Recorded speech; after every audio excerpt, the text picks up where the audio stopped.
Three, two, one. Hey, y'all.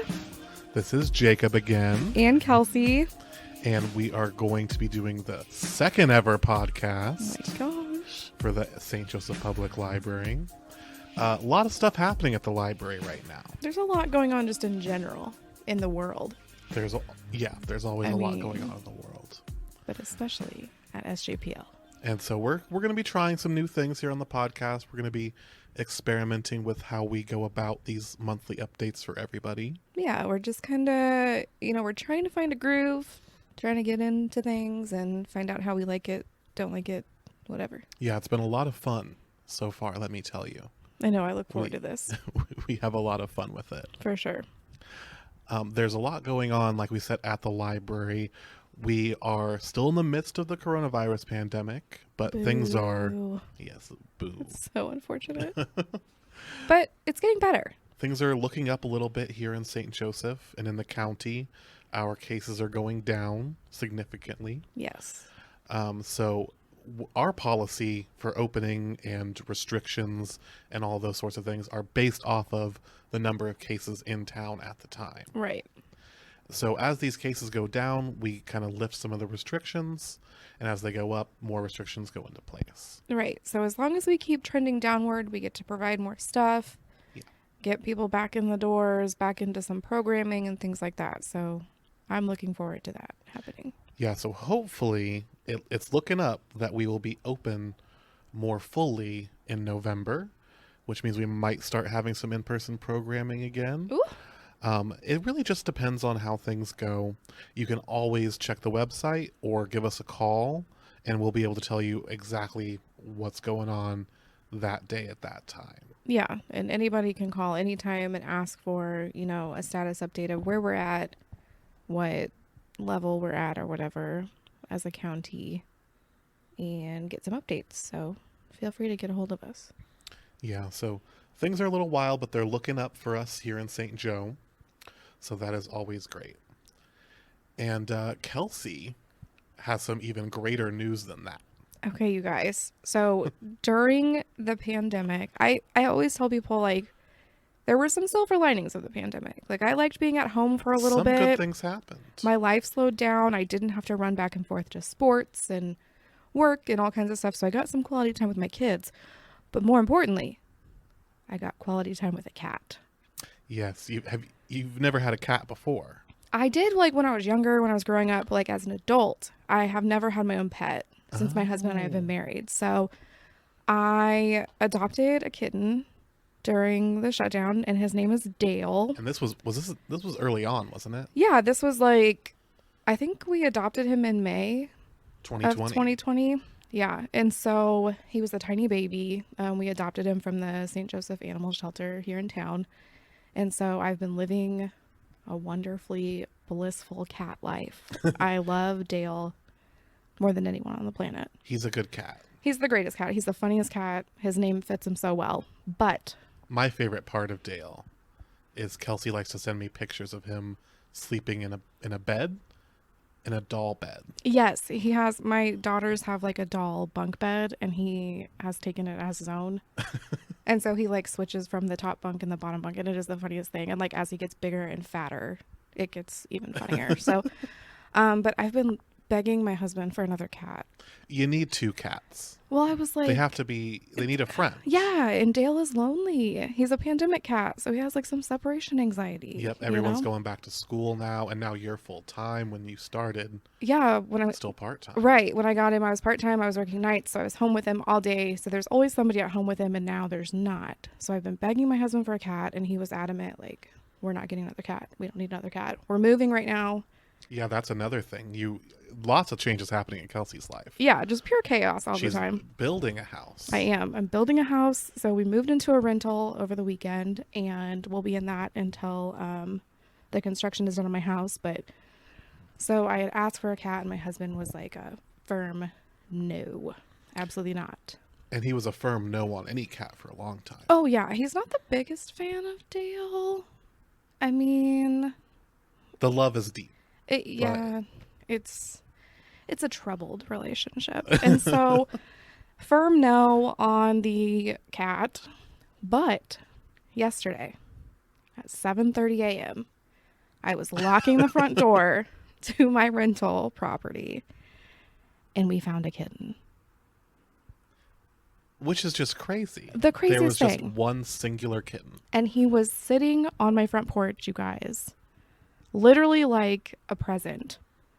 Like someone dropped him there for And me. he's a little orange pumpkin cat. Yes, he's a gift from the Great Pumpkin. Because we are recording this in October for you guys. Yeah, so it's like a week before Halloween, and I open the front door. I'm half asleep, screaming at my kids to get in the car because we are always late for everything. So it's just pure chaos. And there's just a kitten. And my kids, of course. I tried to hide him from my kids because I was like, oh no. Can't let them see it. Not when you don't Once know. they see it, it's over. And so I was like, oh, great. And so I was trying to hide the kitten from my kids. And then my 4-year-old comes around from behind me and she says, is that for me? And I was like, oh no. And so I wanted to be like, yeah, Merry Christmas. You know, it's from me and Daddy. Best gift ever. Happy Halloween. Yeah. But really, I was like, oh my gosh, what do you do now? So I was like trying to be an adult.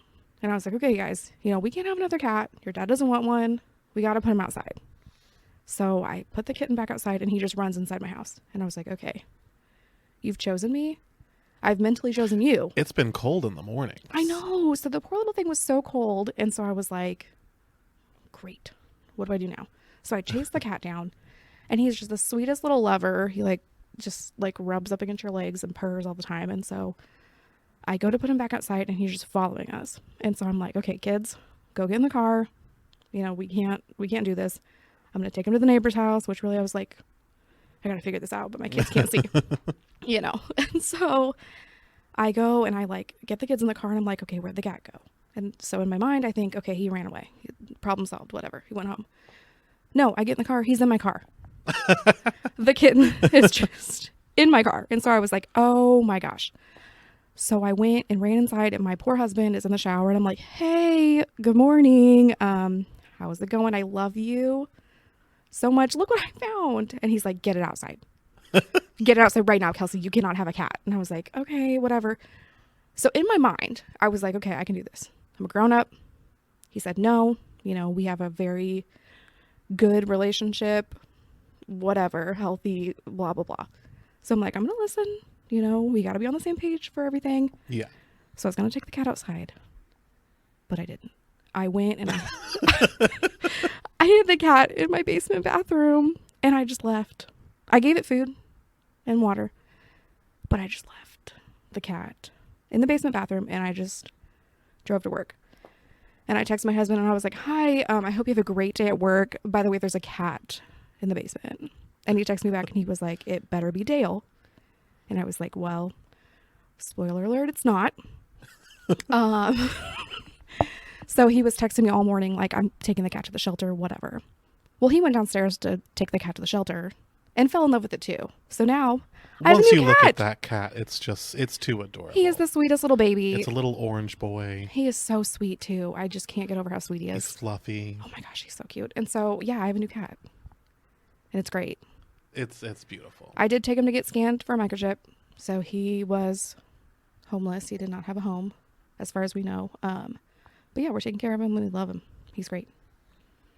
But it was a chaotic morning yesterday. I got here at work and I was like screaming and crying about this cat. I was like, oh my gosh, you guys, I found a cat. My husband's going to make me get rid of it. But no, happy ending. Everything worked out. It did. It was great.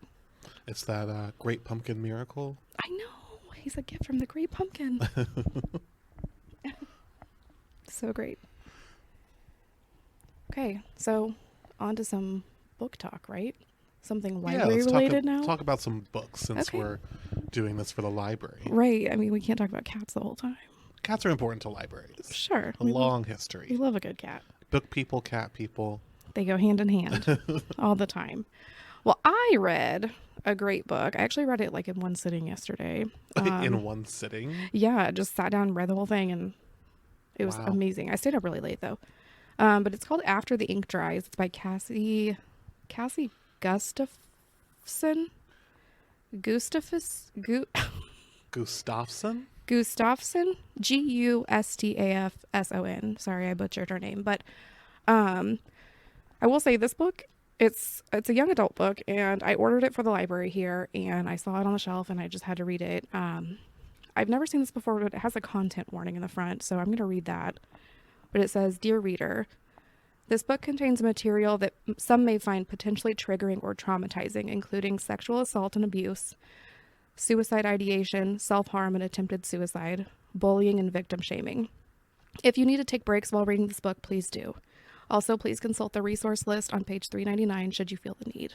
So... And you took no breaks. It was that absorbing. Yeah, I mean, it was such... It's gut-wrenchingly sad and important to read, I think. It's about sexual assault and a young girl who this unfortunately happens to, but I think it happens to so many people. And you and I talked before we started this podcast today, and I was like, I think I'm going to talk about this book, but I don't know if I should because of the content. But as I was upstairs looking for a book to talk about, I realized, like, this is the kind of book I need to talk about.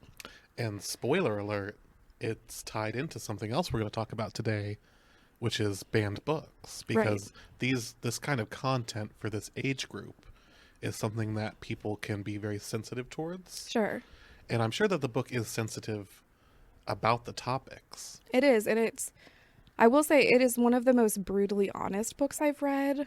It is very detailed in everything. And like I said, it is just so heartbreaking, but also so powerful and important to read these things and know that it happens. And a lot of the book is about victim shaming. And I think that happens way too often.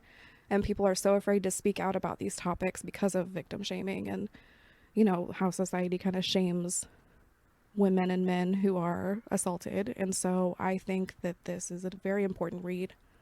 I wish every teen could read this book, honestly. Yeah, and what was that again? It's called After the Ink Dries. It's by Cassie, and again, I don't know her last name. And is this more of a personal narrative, or is it a fictional tale? It's a fictional tale, so none of this is a true story. But it is, like I said, true topics that happen on a daily basis, unfortunately. So highly recommend this Shining book. an important light. For sure. Okay. Well, she's got her YA books. I grabbed a couple of nonfiction books that have caught my eye since I ordered them. I wanted to talk about, I've been ordering a whole lot of technology books. Okay. And it's something that you would think that people will go online to learn about them, but they are some of the most checked out books we have in the nonfiction. Things like, learning how to use Adobe Acrobat, learning how to use Photoshop, even things like just iPhones for seniors, things like that. Sure. And so I've been buying a lot of those, and I got this really cool one from DK called Beginner's Step-by-Step Coding Course. And coding seems to be all the rage among the children these days. It really is like the thing right Everyone's doing computer science. Everyone's learning how to code something, making their own apps, things like that. And I just wanted to point out that you can come to the library, get your library card, and check out. We have books about all kinds of programming languages. We have beginners books. We have advanced books for learning how to gain these kinds of skills. That's great. So I just wanted to highlight that. We have, books about gaining all sorts of skills in life. But the codings and the computer have been very popular recently, and I'm very happy that we are able to get so many of these really cool books. And this beginner's course, I'm terrible with computers. Yeah, me too. I can use Excel pretty well, but once you get into coding, I just do not get it. But I had to work on some of these kinds of projects for some of my classes, and I used this book to help me write little tiny programs to export text or count up some number of things or things like that. Nice. So even someone who is terrible with computers, you can find something here that can help you learn a little bit more. Definitely. There's so much on the shelves out there that it's just begging to be read. Begging. Come read them. Come check our stuff out. We've had, we've had a great community around us during the pandemic. Oh, tons of support. But we are still behind on our checkouts and our circulation, and we really want to get those back. That's why we're so excited to be able to be open again, loosen some of these restrictions, come back, read. Our ebook readership is way up. It is. It has been astonishing how much people have been transferring in a time, because so many people were reluctant to transfer to ebooks. You yourself. I was one of those people. Yeah, and it didn't remember. Take the pandemic to get you. No, I transferred to ebooks pre-pandemic, but I was really reluctant to do it because I love the feel of a book in my hands, and I like to look at the covers and have them set out all pretty on my bookshelf and whatever. And you still take that hybrid approach where you've got the books. Oh yeah, if you saw my library card right now, you would be mind blown at how much stuff I have checked out. But the ebooks are great, and I've been getting so many phone calls of people asking like how to use Libby or Overdrive or any of our other databases. So it's really cool to see that. Yeah, we've had a lot of people coming in with their new technology, and I'm sure that once Christmas hits, we get that surge every year of people coming in trying to figure out how to use their new devices to read and use some of our other. We have all kinds of things now like Hoopla. You can check out TV shows, movies, music, all kinds of things. And the best part about Hoopla is that there is no wait list. So with Libby, you have to get on a holds list just like you would a physical item. But with Hoopla, you get the item right then. It is so awesome. Yeah. I really love Hoopla. So feel free once a little early for Christmas, but if you get a new gift, come see us. We are always glad to help you figure out how to get all those resources online. Yeah, we can help you with setup or to just teach you how to use it, that sort of stuff. Yeah. And then I have another book that it's just been fascinating me. It's another cover. I'm a sucker for covers. You really are. Every day when Jacob comes in, he has new books. Jacob and I's desks are together in the back. And so when technical services brings us the books that Jacob and I have ordered, they sit on a shelf behind our desk, and he constantly points out, Kelsey, look at this cover. Look how beautiful the color of this book is. You just did that to me yesterday when you came in with like a maroon book. It was just so pretty. It was a great maroon. But it's been on a lot of lists of really popular nonfiction. It's called Travels with George: In Search of Washington and His Legacy. And it's by Nathaniel Philbrick. And I'm just going to go ahead and read the little inside flapjack for you here. When George Washington became president in 1789, the United States of America was still a loose and quarrelsome collection of states and a tentative political experiment. Washington undertook a tour of the ex-colonies to talk to ordinary citizens about his new government and to imbue them with the idea of being one thing: Americans. In the fall of 2018, Nathaniel Philbrick embarked on his own journey into what Washington called the infantry woody country to see for himself what America had become 229 years later. Writing in a thoughtful first person about his own adventures with his wife Melissa and their dog Dora, Philbrick follows Washington's presidential excursions from Mount Vernon to the new Capitol in New York, a month-long tour of Connecticut, Massachusetts, New Hampshire, and Rhode Island, a venture into Long Island, and eventually across North Carolina, South Carolina, and Georgia. The narrative moves smoothly between the 18th and 21st centuries as we see the country through both Washington's and Philbrick's eyes. Written at a moment when America's founding figures are under increasing scrutiny, Travels with George grapples bluntly and honestly with Washington's legacy as a man of the people, a reluctant president, and a plantation owner who held people in slavery. In his historic houses and landmarks, Philbrick reports on the reinterpretations at work as he meets reenactors, tour guides, and other keepers of history's flame. He paints a picture of 18th century America as divided and fraught as it is today, and he comes to understand how Washington compelled, enticed, stood up to, and listened to the many different people he met along the way, and how his all-consuming belief in the Union helped to create a nation. Very interesting. So it's just kind of a rumination on America and its history and how we came together. We've heard it so many times now that we've been, apart and come together so many different times. Sure. So that one's just really popular. Come and check it out. Gorgeous cover. The cover is pretty cool. Gotta love it. Gotta love a good cover. Okay. Well, moving on, we're going to talk about some news that's been happening lately that's pretty local to us here in St. Joe. We mentioned earlier Banned Book Week, And that was because there has been a little bit of a stir up at the Mid-Continent Public Library, which is a really big, really well-respected nationally and internationally system of libraries that's in Kansas City. And it's actually like all over the Kansas City area. We have one down in Dearborn, which is like Yeah, it's a huge 20 system. minutes from here. I grew up going to Mid-Continent public libraries in Kansas City, and they were always just these magical places to me, and kind of made me love libraries. And when I think of a library, I think of my hometown library, which was Mid-Continent. But recently in the news, so there's an article on NPR that is discussing some comments that were made by the board members of Mid-Continent Public Libraries. These comments were made on Facebook on a post that a staff member of Mid-Continent Library made about a banned books display. Yeah, and just a little bit of background, if you don't really know how libraries operate, we have, people that work in the library, librarians, assistants, that kind of thing. Then you have your branch managers and other, children's managers, reference managers. And then above all the managers is the director of the library. And the director reports to a library board. And I can only speak for Missouri, but the way that those boards are appointed is either through a mayor or a county commissioner. There's different setups for different libraries, but library boards, their purpose is to manage funds and to kind of approve policies. And they can be more or less involved with the library. They can follow the direction of the director. They can challenge the director.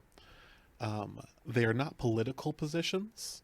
They are not voted for, but the people who appoint them are voted for. Here in St. Joe, our mayor appoints all of our board members, and they have term limits. They can only serve, their terms are, I think, 3 years here. Mm-hmm. They can only serve so many terms. So they're there really to support the library, to make sure that the funds are in place and being used correctly and continue into the future, and then to approve policies. And those policies include all sorts of things that are, anything from budget policies to patron interaction policies. And they're not necessarily people that know things about libraries, but they're usually people that are pretty passionate about libraries in some way. So we defer to our board members for these kinds of decisions. And so when I believe the post you're talking about, the board members were commenting on it with their public pages Right. that were under their name. Yeah. But it doesn't say anywhere on their pages that they are board members. Actually, I think it does. Okay. I think that I know that I saw like a screenshot, which obviously I can't say that this was inaccurate because it could have been photoshopped or whatever, but I'm pretty sure one of the board members did have like that in her description, that was like almost like a job title for her, which board members are not paid to do this. They volunteer their time. This has really shown me how great our board is and how supportive they are of us. I can't imagine going through what Mid-Continent employees are going through right now. Yeah, it's really a relationship between the director and the board members. And our board and our director had a really good relationship. Yes. And so let's get into a little bit more. They made they made comments on a post Right. about was it a banned book display? Right. So this was a display. I'm looking at a picture of the display right now, and it is just like a bulletin board. They put up some caution tape and some flames that they made out of construction paper, and it says, "Caution, these books are dangerous." And on the table, they have just a few of like the very famously banned books. The one that you can see most clearly is The Sisterhood of the Traveling Pants. Yes. Which is honestly comical to me, but so yeah, one of the employees posted this on the Mid-Continent Library's Facebook page. Like they were showing this off as, look how cool this display is that our employees made, the Yeah. same stuff that Crystal does for us when we do something super cool and we're proud of. And Because banned books and banned book week have like a history in Yeah. libraries. If you want to talk about that a little bit. Yeah, so Banned Books Week, and I'm reading this straight from an article that I found. It was from the National Council of Teachers of English. And so it says Banned Books Week was launched in 1982 in response to a sudden surge in the number of challenges to books in schools, bookstores, and libraries. This includes the Island Trees School District versus Pico 1982 Supreme Court case, which ruled that school officials can't ban books in libraries simply because of their content. And so Banned Books Week is celebrated the last week of September. It's really big in libraries and bookstores. And it just spotlights current and historical attempts to censor books in libraries and schools. Yeah, and it says that really started there in 1982. I don't know if you've ever seen, but we have, we keep a lot of these records of like things like people challenging books and things like that. Yeah. We actually have boxes and boxes of paper records from the 80s and 90s of book challenges that we keep around. And I actually found, if you just go to the actual official website, which is bannedbooksweek.org, they had an article that was just about Banned Books Week, and it kind of sums it up. But they also included the top 10 challenge books of 2020. So one of them is George by Alex Gino. This is a very LGBTQ plus positive book. Mm-hmm. It's actually in our Juve section. I read it earlier this year, and it is fantastic. Stamped, Racism, Anti-Racism and You is one of them. That was a popular one. That was very, very popular. Like, is that the Ibram? Yeah, like a year ago. Yeah, we ended up having to buy more copies of that book. Yeah, we actually did a book club, like a virtual book club for it for teens. Yeah, it was around the time of George Floyd's murder. Yes. When the national conversation really ramped up. Mm-hmm. And that we were still closed at that point doing curbside pickups. And the interest in that book exploded. Yeah, I had to order like extra copies for the YA nonfic, and I know you have some in regular nonfiction. Another book on the list is All American Boys by Jason Reynolds and Brendan Keeley. This was banned and challenged for profanity, drug use, alcoholism, and because it was thought to promote anti-police views. And it's too much of a sensitive matter right now, was a direct quote. I've read that one too. That is a YA book. It's also, I mean, I think these are all fantastic books. It's kind of a trend that these are going to be generally books geared for younger audiences. Yeah, it's because we have so many books in the, adult section that go into these issues the same way, but people maybe don't see them as trying to influence young people. Sure. And that's why a lot of these books end up on the banned books list and get challenged so often. Is a lot of times it starts in those YA sections of public libraries or school libraries is where a lot of these get started. Yeah, definitely. Another one on the list is Speak by Laurie, Halsey Anderson. The Absolutely True Diary of a Part-Time Indian by Sherman Alexie. Something Happened in Our Town, a child's story about radical injustice by Marianne Solano, Marietta Collins, and Ann Hazard. To Kill a Mockingbird by Harper Lee, which it shocks me that that's on there like every single year. Every year, and it's in so many school curricula. I read it for school. Oh yeah, I read it for school also when I was in high school. Another one that's, again, that I read in school is Of Mice and Men by Steinbeck. The Bluest Eyes by Toni Morrison, and then The Hate You Give by Angie Thomas. I figured that one would be on there. I don't know if you read that one. That was a really popular YA book. It was also, I remember being very popular. Yeah. It's, again, I think all these books are fantastic. It's funny when I go down like the list of everything that's been challenged, and I'm like, oh, those are like my top 10 books that I read last year. They're books that make a splash and make an impact. And that's kind of why they get the attention and, both positive and negative attention. Sure. And like you're going through them, most of them are about like those really hot button issues. Definitely. Like race and LGBTQ issues in America. And that's why they're ending up on this list. Because these are just, it's probably, a lot of these do end up getting banned, but they count them off of challenges to the books. Right. And we have a formal process for challenges to books. But yeah, it's a really it's a long-standing library tradition to uphold intellectual freedom and to provide books regardless of their content. Yeah. There's very little that we would ever keep out of the collection because of the content. We're here to serve our communities, and if someone in the community wants something, we were generally happy to get it for them. The problem comes when somebody wants something not to be here. Right. We can try to provide what we can for everybody and have a balanced collection and show both sides and all sides and that kind of thing. But the problem comes when someone wants something removed. Right. And that's what was kind of happening with this Mid-Continent story. Well, and talking about banned books, from a parent standpoint, as a mom of 3, I personally am more open with what I let my kids read. I rarely tell my kids they can't read something because I would rather them learn it in a book and come ask me about it than, see it in a more negative light, so to speak, or whatever, or experience it personally and have no idea what's happening. But as a teen librarian, it's scary for me to hand items out to teens because I don't know what those parents, approve of or disapprove of. And so I do try to push the limits a little bit and get kids to think outside the box, but I can almost see the argument of why people think items should be banned. But that's not, it's not my decision to make what someone else can or can't read, ultimately.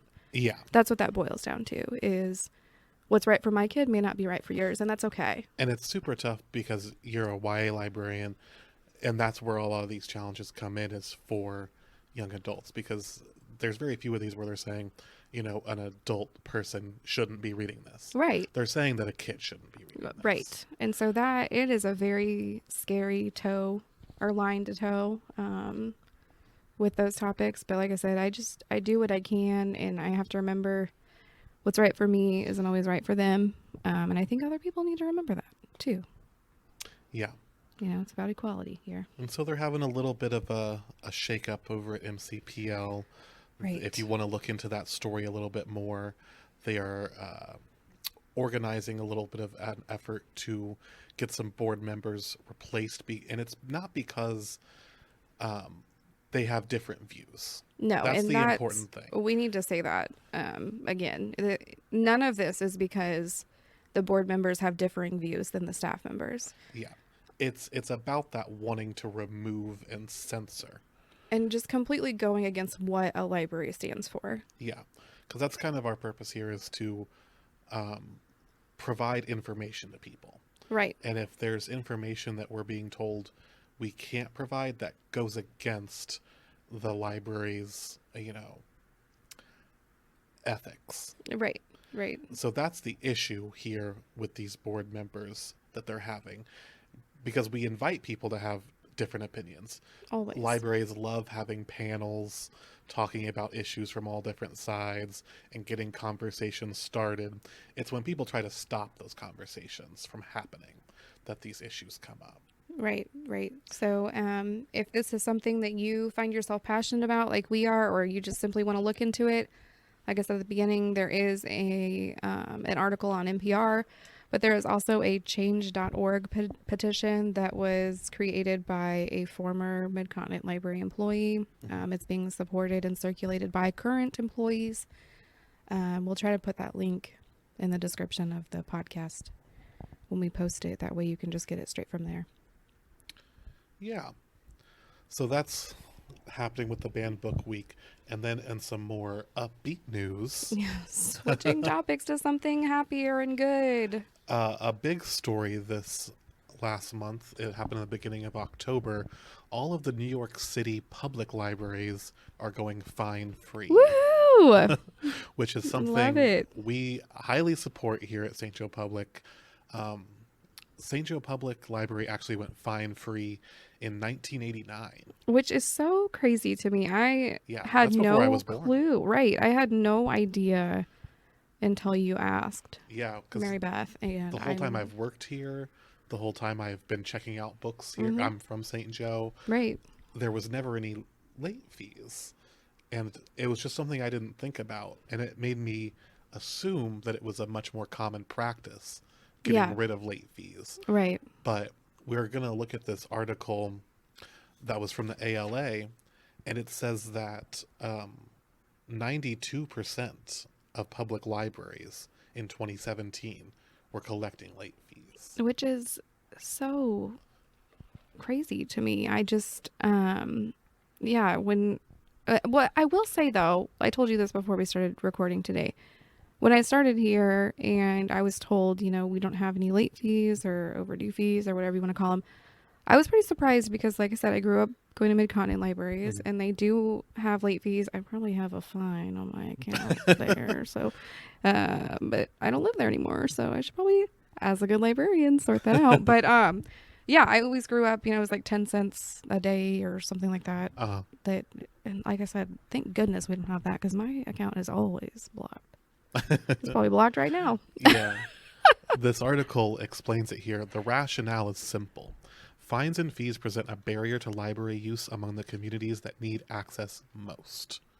And that's kind of the thing, is it's really an issue. It's not an issue to get 10 cents a day on your card when you're a well-off person. You can come in, pay that off. Right.